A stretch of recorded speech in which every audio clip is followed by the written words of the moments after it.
You are having a rocking Davos. I have seen state governments line up to meet you. What's going on?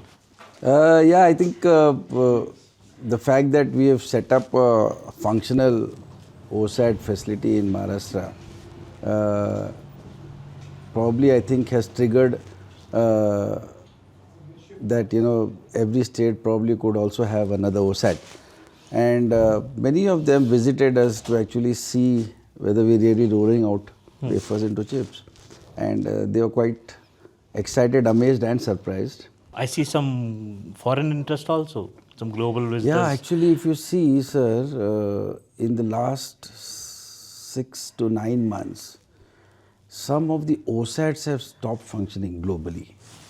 And there is a company in Germany, they obviously have a lot of wafers in stock, and they're looking for an OSAT. So we were with the UK government last month, and we met one of the junior ministers who is incidentally an Indian, Kanishka Narayan, and he's been the minister for semiconductors. Sure. Wales obviously is closer to his heart, so he was very keen that they should have a OSAT facility, and he's also realized that multiple OSAT lines can get you $1 billion turnover. Wow. Yes, yes. So they also want to expand the semiconductor setup.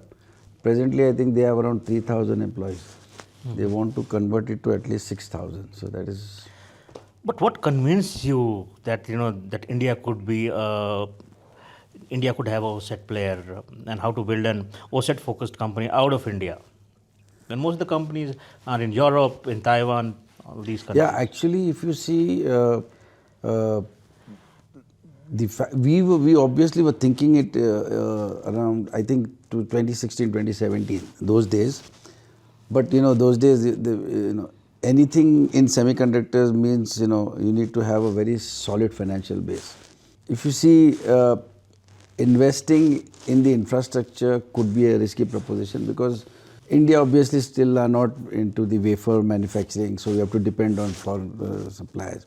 So things were not moving in the right way, but the moment our Prime Minister announced the subsidy, that was something which attracted us to get into this venture because capital infrastructure had a lot of subsidies from the state and the center.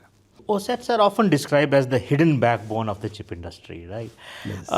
For a non-technical audience, how do you explain why OSATs matter as much as fabs in the semiconductor value chain? Because you can make the best of wafers.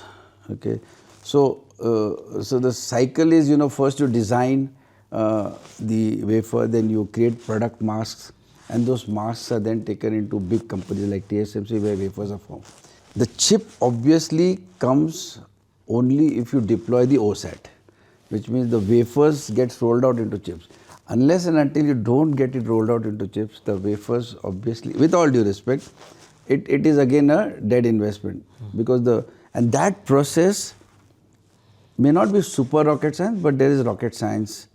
The equipments are very complex, and it's almost a 10 to 15 stage process before you roll out a wafer into chip. So it is the main backbone actually.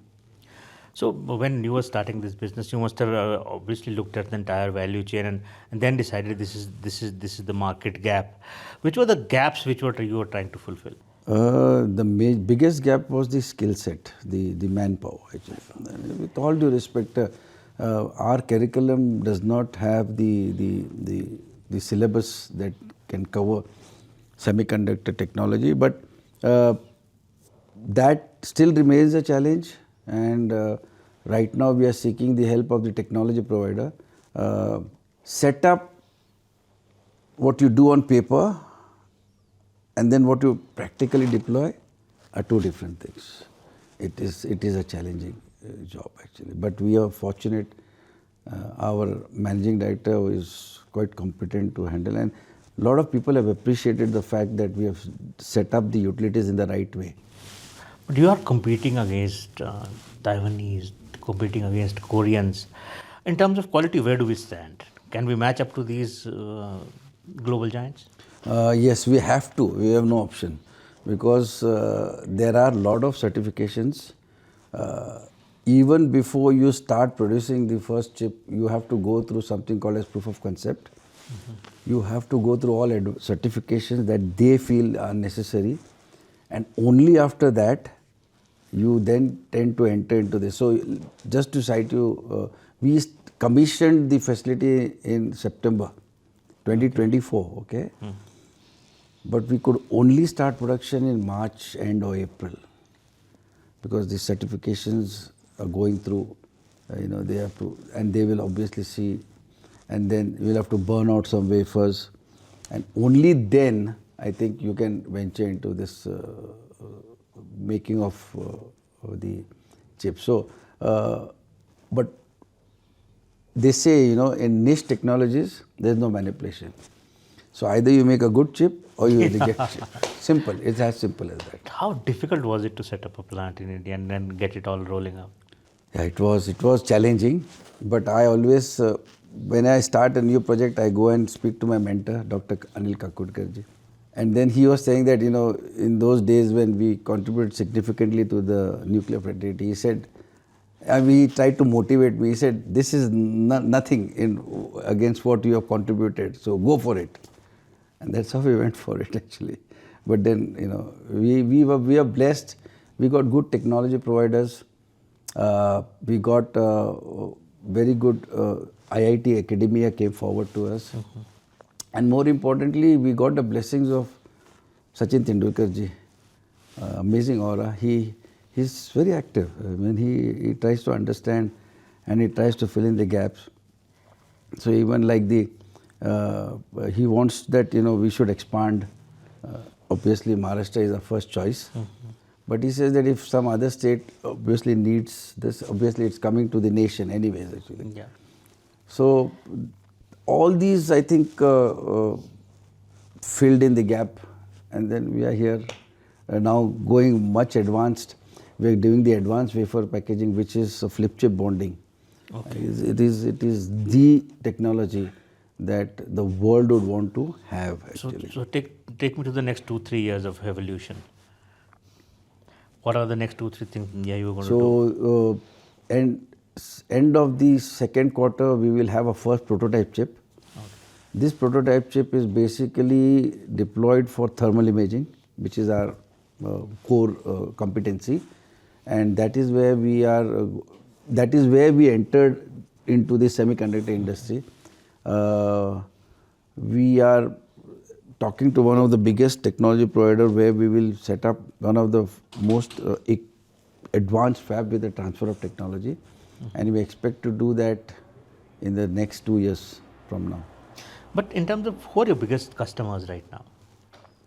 So presently, as we see, the technology provider itself is the biggest customer because yes, so it is very important that whenever you have this tie-up, the offtake has to be the technology provider. So whatever we produce, so today whatever we produce is bought by the technology provider and to create a customer base, we can start only once we have this confidence actually.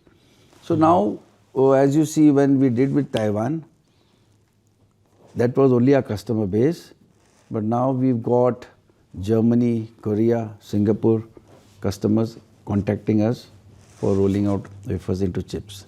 But in terms of competitiveness, if we see, now where can Indian OSAT players play? I mean, is it cost, is it specialization, reliability? There's also a geopolitical factor here, there's a scale factor here. What is our sweet spot? I think quality-wise, we all have to be at par. You can't, there's no compromise in that. India can play a major role in the cost. And that's, we are seeing it visibly. While most of the global companies enjoy a PAT of 7 to 9 to 10% on OSAT, we have bettered it to 12 to 15%. Okay. Yeah, visible, that's clearly visible actually. And on the wafer side, The entire game is about rejection, sir. You control your rejections, your profitability increases. India has got the capability to minimize rejections to a significant level. There's a global company who does almost 14 billion of top line, enjoys a 18% PAT in the European domain, and with reasonable rejections. Now imagine, one engineer, even highly skilled engineer paid there is equal to 3 engineers over here. So if a European company could do, and these are all, there's no classified, it's all available. If they can do 18% PAT, India can easily come into the 25 to 30% PAT margins. So in Europe, OSATs and fabs are basically in trouble. Yes. In India, it is growing. Are you looking at any acquisitions? Yes, we are planning, we are talking to a couple of companies because it makes our job simpler. We get the manpower, we get the technology, which otherwise, is a very costly affair, actually, just to buy our technology. Because the subsidies, the central subsidy does not, with all due respect, does not pay you for the technology. Okay. Maharashtra is the only state who pays 30% for the technology. Oh. That is the biggest boost that this subsidy policy in the semiconductor has been deployed by Maharashtra. So, if we get an acquisition, then it becomes easy. The technology cost gets amortized in the acquisition, Okay. and then we're in a safer boat to play, actually. What I find really interesting is basically your journey from a public sector company into an entrepreneur. If you can take our viewers through that will be really inspiring and motivational.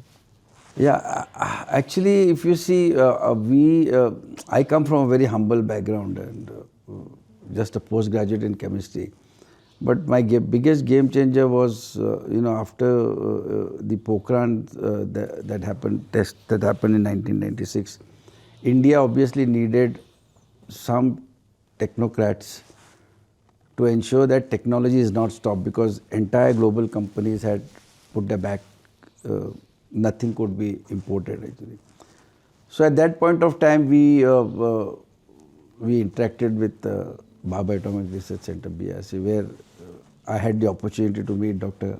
Kakotkar sir, and then he immediately gave us threw on a challenge to set up a nano machining facility in those days, 2001, which obviously was the need of the hour for India, actually. It was a very complex thing, nano machining is, to produce mechanical components at 1 micron tolerance over the entire module. So most of the companies in those days, corporates, used to achieve 3 microns.